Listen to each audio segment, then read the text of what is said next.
So, as per plan, what I want to share with you, a little bit of history, that what we are doing today and what is the result of all these things which we are sharing with you. We as a team, which includes all of you, and executive directors, and RMs, and executive team, clinical affairs, clinical task force, you name it, everybody has been involved to get to this day. That is, that we can share with you in a very consistent way our plan towards these objectives. That is, improve quality and outcomes, which is our fundamental focus. And those of you who have been with me now, because I'm kind of an old-timer now in the company, 2 years, yesterday or day before. So February of 2012, we had a sales meeting. And I presented that what our clinical plan is going forward. And those of you who have attended, we talked about clinical team, clinical suite, organizational objectives, SHP pilot, outcomes, clinical programs, evidence-based medicine, protocols, pathways, going towards health stream. A lot of discussion happened 18 months ago, precisely. And I, along with our team and operations team, continue to focus on that area while you are focused on running the business as well as taking care of patients, which you all have done a great job, as always. So the history goes back again to that time. We started a pilot of 2 offices in February of 2012 of SHP. I still remember Indiana, and I think one from Florida, Ocala. We ran the pilot. We moved to 6, 8, 10, 12, 14, 20. We continued to work on CHF. We continued to work on standardization. And the good news is, now we can say proudly that 100% of our offices in AFAM are on SHP. So let's give a big hand to AFAM. We also committed at that time that we want to improve our education platform and competency and sharing with our staff more and more knowledge as we go, because our focus on education and competency. So another achievement for the company is that now we have 7,200 people approximately, give and take, on HealthStream platform. We call it Pathway, moved from Saba to HealthStream. And all the feedback I have received over the last 4 months is never perfect, it's positive, very positive, right? Do you all like it? And for the first time, we even have PC division on Pathways, which we never used to have in the past. So that has been another AFAM achievement for us. Then we successfully integrated telehealth platform with KLAS. We promised that in February of 2012. We successfully integrated SHP in KLAS from a technology perspective. We're a little behind on Lexicom. We're trying, but because of technology glitches, we have committed the medication platform, but we have not gotten that done. So there's always some shortfalls here and there.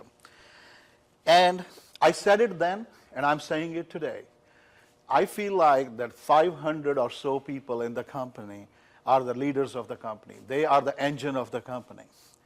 And because they are the folks who are making things happen. And you are one of those 500. And where I'm coming with that number, it's our clinical managers, which is give and take about 300 people in the company in 120, 130 locations with Indiana acquisition now behind us. We have as many offices, that many directors, which is now about 120, give and take, right? And then we have PC people, same way. And then we have executive directors, which are 30 or so, regional managers. So these are all our operations, and particularly CLM, DPS, our executive directors, for all of us, including regional managers, clinical affairs, executive team, you guys are the leaders. And we work for you. And we work tirelessly every day, all of us, to find ways, how can we make it simpler, more efficient, more compliant, accurate, consistent, but at the same time, focus on the end game. And that is outcomes, evidence-based medicine. Because the days of providing good care, TLC, tender loving care, having good nurses and therapists, are never going to go away, but they are not the only factor for survival. They are necessities now to be in the business. But if we want to thrive, which we are as a company, we want to have quality. We want to have measurable outcomes. We need to be able to demonstrate outcomes on every single patient, every time we have that episode. So the organizational objective of improved quality and outcomes, improve patient satisfaction, perceived patient satisfaction, that how patient feels about the care. Not only what the HCAF data is or SHP data is, but what are people saying on post-discharge calls? What are they saying on the surveys? How are they feeling about the care? We may be the best doctor and nurses in the world, but it doesn't matter if patient doesn't feel that way, right?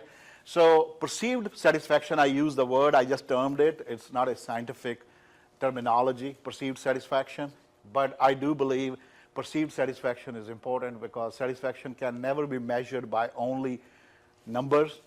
Patient has to feel that way, right? Serve more patients. Sales, sales, sales, right? Without margin, there is no mission. We want to grow. You hear that all the time. We do that all the time. But I don't use the word serve in my presentation, sales. I use the word serve more patients, right?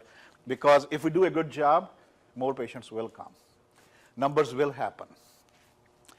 Optimize direct cost. Cost is going to be an issue going forward for us as an industry because when we started this process 18 months ago, we didn't know what final rules for 2014 will be for CMS. But now we know that there's going to be cuts. There are going to be cuts in 14, 15, 16, 17. Whether they will be same they announced or they will be less or more, we don't know. But we want to be prepared for the worst and do the best. And therefore, this is not about profits. This is about cost. That how are we delivering our care? Are we focused on efficiencies? Are we providing care in a manner that we achieve the same outcomes with less cost? I don't have all the answers today, but for example, one thing, there is no scientific evidence saying 22 visits are good or 17 are good, right? There's no book which tells that. We don't go to school asking that, right? The bottom line is, what is good is, have we achieved our goal for this patient? Whether I achieve it in 6 visits or I made 60 visits, I still not achieve it. How do I integrate my care plans? How do I make one plan of care? How do I get all my disciplines in, PT, OT, ST, RN, at the same time? How do I make sure that we are not running like 3 different companies, or PTs are doing their thing, OTs are doing their thing, and RNs are doing their thing? That results in more cost. But more importantly, it results in poor outcomes. Because if people are not collaborating, if they are not coordinating, if they are not communicating at MOO 90, at plan of care development, at clinical case conference, if MOO 2200 is always left blank and comes back in 10 days, it is jeopardizing patients' care. If we are not locking our plan of care within 6 business days or 7, whatever the number is, and we're going to share with you what our stated number going forward is, which, by the way, most of you are doing a great job, so it's not any reflection on anybody. And if we are not doing that, that means we are giving up on those many days in the episode. There are only 9 weeks in an episode, right? There are only 60 days, and 10 days are 1/6 of episode.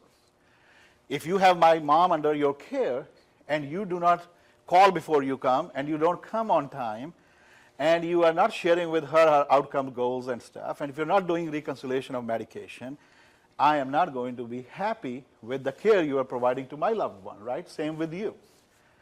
And if she is cognizant and she knows what she's doing, patient is not going to be happy. So these are the things that we have to focus on. And the 5th thing is quality documentation. We used to talk about it. Now for last year and a half, we lived with it. Hundreds and hundreds of ADRs they request from all companies. It's not only us. They request RAC audits. They request ZPIC audits.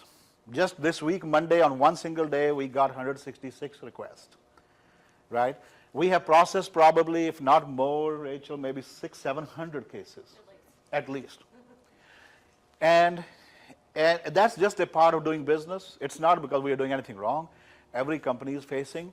But that scrutiny is going up and up. I always use this word that Medicare is a good payer, but they are excellent in taking it back. right? And they have departments, they're just doing this, and they came up with this rack idea about percentage of profit going to the rack auditors and all those. But it is what it is. We work for the government in a way. We have to be compliant. We have to be accurate. We have to be consistent. That's the only sure road to success. And maybe, I don't know how many years, 20 years, 22 years ago, when I was in the hospital industry, I was first exposed to Joint Commission accreditation at that time, and they used to have a slogan, do it right first time. And I think that slogan is still true today. We can never catch up on reviewing charts. We can never do enough summary letters. Susan Brink can never catch up. She takes a little breath and 100 more come into her lap, right? So Rachel, same way. But we can never do enough. You can never do enough. What you can do is make sure it's done right first time, right? You want to teach your people how to fish, not give them fish by doing auditing of the charts all the time. And so that's important. Doing it right first time is all covered under ensure quality documentation. And last but not the least, our success depends on our people. If our clinicians, our therapists, our nurses, our occupational therapists, physical therapists, CTAs, CNAs, if they are competent and they do a great job, and we continue to focus on their credentialings and certifications and education, they will continue to deliver the goods. I'm a firm believer, and I'm sure you are, no clinician gets up in the morning, no worker gets up in the morning and goes to work and saying, I'm going to do a crappy job today. They don't, right? All of them want to go, get ready, do a good job. Doesn't matter if they are a physician, nurse, CNA, CTA. What happens is sometimes we fail them because we fail to provide them direction in some cases, and we fail to provide them education and competency, testing, etc., which can improve. Now, ever before, you have those tools. You have SHP scorecards. You have things available in education, in pathway, as we go forward. So that's a summary of organizational objectives.